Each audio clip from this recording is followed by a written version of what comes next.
I've talked about the interview that I heard, I think it was on Yahoo Finance or Motley Fool or one of these, when they interviewed Bernanke and they actually played him some clips of some of the things that he said back in '05 and '06, specifically about subprime being transitory and it not being a threat to the economy, and basically said, hey, how do you feel now listening to what you were saying, knowing what happened?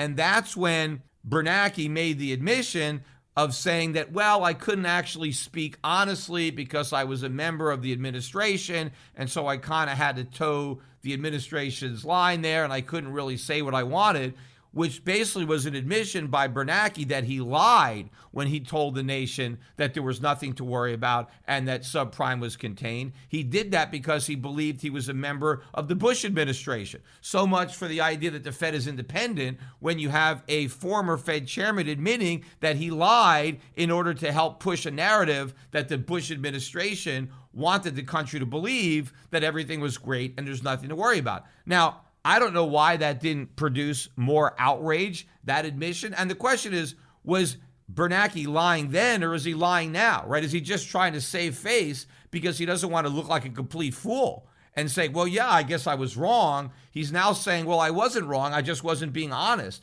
But personally, I think that's worse. I think being a liar is even worse than being incompetent, although I guess somebody could debate me on that. But the point is, nobody made a big deal about that admission. But I think the same thing is probably happening now. Either the Fed knows that we have a huge inflation problem on its hands and is lying about it, or it's completely clueless and doesn't realize it. But either way, we've got this huge problem. And you can't deny it by looking at these numbers. But again, one of the things that the Fed wants to hang its hat on is they keep looking back at the last 10 or 20 years and say, hey, look, we printed all this money. We had QE. We had 0% rates before. And look, we didn't have any inflation. And so we can do this forever and we're not going to have any inflation.